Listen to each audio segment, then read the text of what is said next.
what's your sign? In Western astrology, it's a constellation determined by when your birthday falls in the calendar.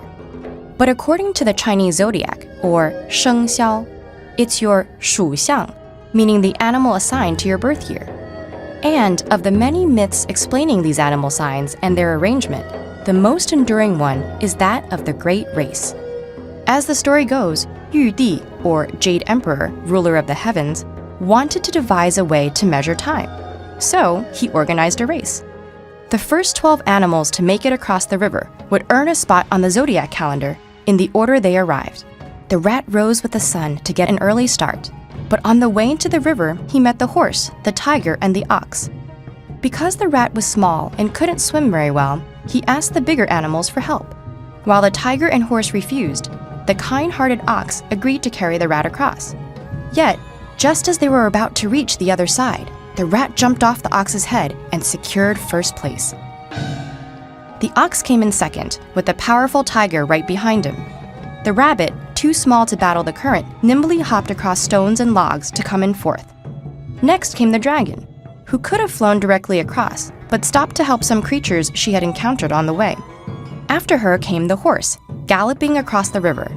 But just as she got across, the snake slithered by. The startled horse reared back, letting the snake sneak into sixth place. The Jade Emperor looked out at the river and spotted the sheep, the monkey, and the rooster, all atop a raft, working together to push it through the weeds.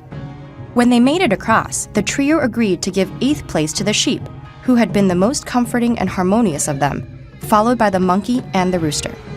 Next came the dog, scrambling onto the shore. He was a great swimmer, but frolicked in the water for so long that he only managed to come in 11th. The final spot was claimed by the pig, who had gotten hungry and stopped to eat and nap, before finally waddling across the finish line. And so, each year is associated with one of the animals in this order, with the cycle starting over every 60 years. Why 60 and not 12? Well, the traditional Chinese calendar is made up of 2 overlapping systems.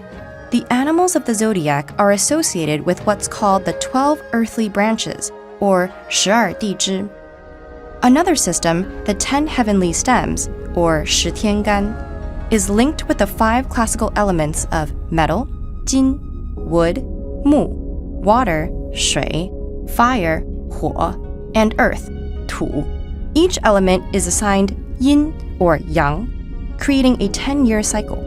When the 12 animals of the earthly branches are matched with the 5 elements, plus the yin or the yang of the heavenly stems, it creates 60 years of different combinations, known as a sexagenary cycle, or 干支.